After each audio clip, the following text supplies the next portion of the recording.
Right now I'm just driving to a place called Icon Safety to do my H2S, so hydrogen sulfide safety course, and my fall arrest, because I'm going back to the oil field so I can make some money, so I can settle all my student debt, because I'm not making quite enough money at the moment as an RMT. I love the job. I'm very happy doing it. Best part-time job I've ever had. But you know, you got to do what you got to do, and so this is not just about that. So this is about doing the hard thing. So it ties in with a lot of things in my personal life. So like all the injuries that I've had, if I go through the list, it's extensive. I've had a shitload of injuries. But lately I've overcome a few big ones that have really put me back, like half a decade. Like broke my back in 2016 deadlifting. Yeah, it was 6 years until I could even touch the same weight again. 6 years of rehabilitation. I went back to school. I quit my career. Like, I never took a day off of work after the injury, but I went from deadlifting in the 700s, 600s for reps, to I was unable to lift anything over about 400 pounds. And so you're not competitive anymore, basically. So if you take a look at like, I tried one more competition. I think it was War of the West. I think it was actually 2016 as well. Oh, sorry, no, that was 2017, because I injured myself right before New Year's. But yeah, you know, like, look, I hit an obstacle. I hit a big obstacle, broken spine, and instead of quitting, I said, fuck, I had to take a step back. Taking a step back and quitting are two different things. Taking a step back so you can come back, I had to do it, man. I had to do what I had to do so that I can come back even better and even stronger, right? Like more educated and, you know, with a little bit better process. Also, leaving my old career behind so that I could progress, because my systems of recovery were not like they were in my 20s, you know, like I injured myself like that in my 20s. Now I'm well into my 30s. I'm 35 years old now. So I couldn't reasonably expect that my body could take framing and drywall and powerlifting and strongman all together for the long term. You know, that was something that I did in my 20s. Can't do it in my 30s. It's just not in the cards, you know, so you have to like recalibrate sometimes. And again, do the hard thing. So I took a big step back from the sport, which it crushed my heart, you know, like this is not something I wanted to do, but I understood that sometimes you got to do stuff you don't want to do so that you can continue to do stuff that you do want to do. So that's what I did. I took a step back and dealt with that, and I had this chronic right knee issue too, and everybody's like, what did you do to your knee? And there was no acute moment of injury. It was just a chronic overtime degradation, because the nature of the job is like, say framing, you have to kneel down and snap chalk lines on the ground. So you pull the string, it snaps a line, a nice straight line, and that's where you put the track. So you have to get down there, pin the track, you have to get down there, screw the stud, you have to get down there, you know, maybe frame a little opening for HVAC, and a lot of up and down, up and down, up and down, like hundreds of times per day, every day. So my knee took a fucking shit kicking, right? And it just grounded up to pieces. And that was another thing that kind of was on top of the broken back, because my knee was falling apart. And on top of being too burnt out from my job, like I just couldn't recover. There was just too many things going on simultaneously that were like unreconcilably fucked, right? So I had to go backwards, right? I had to go backwards so that I could go forwards. So like fast forward 5 years later, I'm finished school for registered massage, now a registered massage therapist. I love the job, blah blah blah, and I'm still doing the hard thing so that I can do the thing I love. So the most recent issue I've ran into was a blown out left transverse humeral ligament, and at the same time when that happened, I was doing seated overhead press. It wasn't even that heavy. It was like 80s, 9th rep. I heard on halfway up, I heard a crack, and then I kind of was slowly letting it down and heard a pop, pop. Two more wet pops, like cartilaginous pops, and extremely painful. Tried to do some training with my arm after that. Arm was not working. Arm wasn't working. Couldn't lift my fucking arm. Couldn't lift my arm. So it was pretty severe, you know. I can't use my arm, so I couldn't do humeral flexion, because anything that required the proximal bicep to actually be functioning was not working. Again, because of the nature, like if you blow out the transverse humeral ligament, that ligament keeps the long-headed biceps seated between greater and lesser tubercles of the of the humerus. And if you think about the direction, anyway, I can demonstrate maybe if the camera's at a different angle, but anyway, it keeps the bicep seated in that groove. So when you're doing pressing and stuff, it keeps it attached to the humerus, basically. So now it rolls around, and it gets really irritated and stuff. And simultaneously, when that happened, I think what happened is the humerus slightly dislocated inferiorly, and what that did was peel some of the labrum off, because now if the humerus is peeling, like pushing inferiorly, that's peeling the labrum right off the fucking glenohumeral socket, just a little bit. And then also in the back of the shoulder, fucking landmine. Also in the back of the shoulder, so like in the posterior of the humerus, we have teres major, teres minor. So again, something happened back there. So the direction of force and the rapid change in the distribution of forces around the rotator cuff tore a little bit of my teres minor, right? So it's an external rotator. So now teres minor is fucked, a little bit of labrum is fucked, and I don't have a transverse humeral ligament anymore. So this is all difficult stuff, right? So I'm like rehabbing from that now. So that's like the next thing I'm rehabbing from. But the knee is going quite well. I touched some weight that I haven't hit in, I'm going to say, like 6 years. It's been 5 or 6 years since I got under 355 pounds. Actually, I did force a 400-pound squat, like right out of college, but it blew me apart. I was so fucked up after that. So I don't really want to count it because, you know, it didn't go well. It didn't go well. It wasn't, I don't think it counts.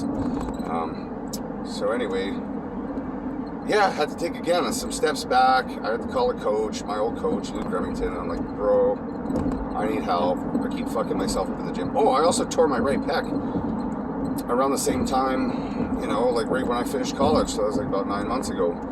And all this stuff together, right? It's just piling up, injuries. But like, look, it's, a lot of people will be like, look, it's time to throw in the towel.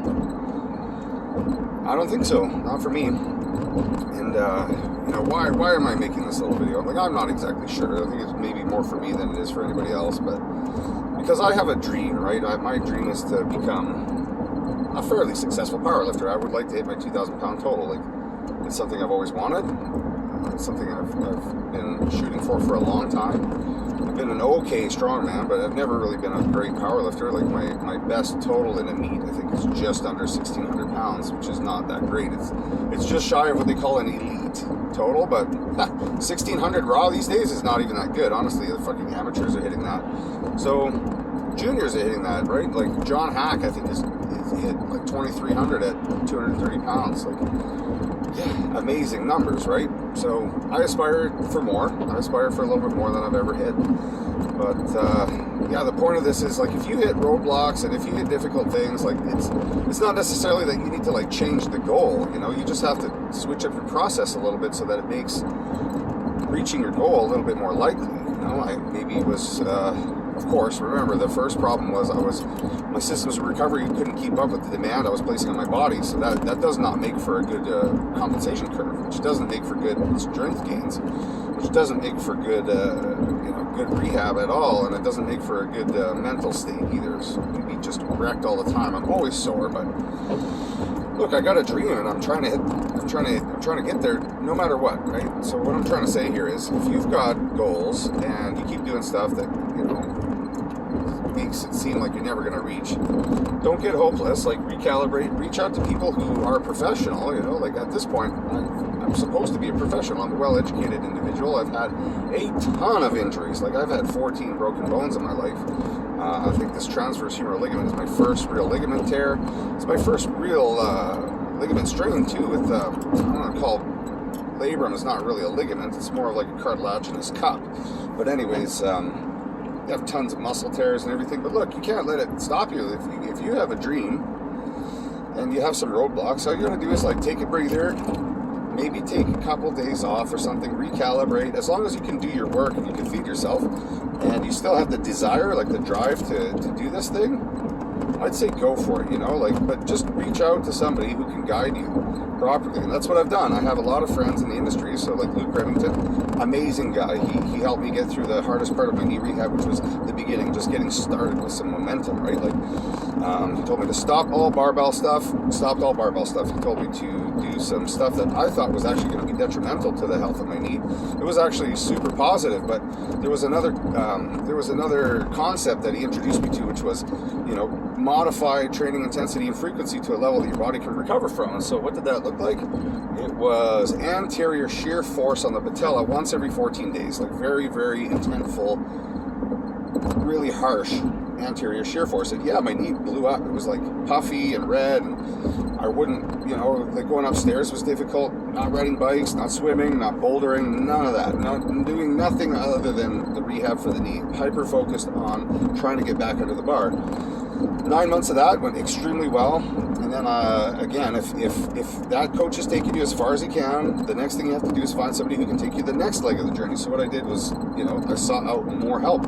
So Dr. Seth, the powerlifting coach, specific for powerlifting, I was all lost around Christmas this year, like last year, I suppose, in 2013. I said, man, like, my coach is excellent and everything. I love Luke, and he's got me on a really good path, but I don't see a path back to the bar. Like, if he had it his way, I would never get back under the bar, because he's concerned for my longevity and my health. But, like, the goal, remember, was that 2,000 pound total, and I need it. I want it. I need it. I'm not going to stop until I get it. It's like that, or I'm going to die trying. But so it's kind of funny. I asked him some advice, like right before he went for like a 900 pound squat. I was at the bad time to be asking for advice, but it probably took him out of his mental state a little bit, and a little bit of a distraction. So I apologize for that. But he turned to me and he said, heel elevated goblet squat. And then he also said, hold on, there was a couple things. Heel elevated goblet squat was a big one. Single leg Bulgarians. And then he said, once those two get reasonably strong, then he's like, start front squatting. And he's like, once you can front squat 200, then you can get back under the bar like regular style. So that's pretty much what I did. And so yesterday was the first time I've taken the bar for a spin and hit a weight anything over 300 pounds. That was, didn't blow my knee up. Of course, I've gotten under 300 pounds, but it was stupid. Like, I forced it, and I fucking paid for it dearly. I was wrecked for months.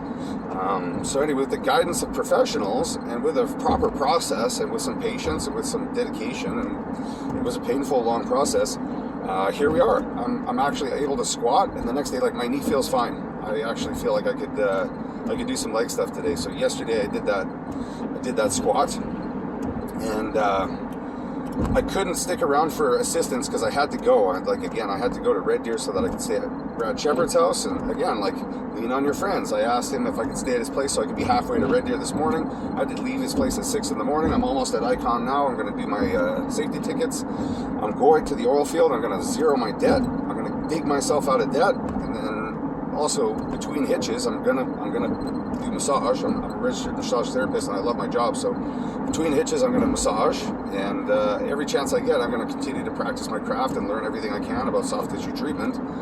And of course, I'm gonna just keep working at it, and I'm sure I'm gonna keep getting small injuries, as you do. But every small injury is an opportunity to learn how to improve the process, in my opinion. So. Yeah, if you've got big dreams, you got to put big effort in. And just because a couple things happen, just because you've had a couple injuries, like, don't have the loser's mentality of like, I got to throw in the towel. It's game over. That's a loser's mentality. You got to change up that attitude and say, okay, what have I done wrong, and how can I improve the process so that I don't run into these same issues over and over. And seeking professional help was a big one. And being patient, and then adjusting your strategies, right? So yeah, I will not quit until I'm there. And as soon as I'm done paying off my debt, I'm gonna looking for an engagement ring. I'm gonna ask my girlfriend to marry me, and I'm probably gonna leave the patch, if all things kind of line up correctly, and I'm going to go back to full-time massage, try to build up my practice to a point where I can make the same money in the patch same money in manual therapy as I am in the oil field. So that's the process. That's where I'm at. That's what's going on. And the next thing I got to do is finish my lower body assistance work. I finally benched, actually the other day, also the day before I hit that 300-pound squat, I benched 95 for a set of 10. That was a big milestone for me because I couldn't even get my arm into position because it stretches the long-headed biceps. So, things are moving right along for me. So I gotta just say, like, if you're running into difficulty, you're you're running a challenge with your training, first things first, don't get hopeless. And if you need some help, ask somebody who's been there, because I guarantee there's somebody who's been in a harder position than you. And just ask for some advice. Look, Eddie Cohen blew out both fucking knees, and he's come back in his older years. He even got a hip replacement. He squatted 600 for reps since.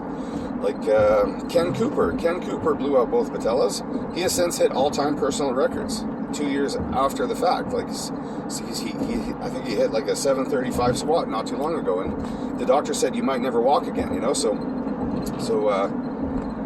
It's all about attitude. It's all about your attitude and your outlook, and getting the right advice and getting the right process figured out, because you're capable of more than you think.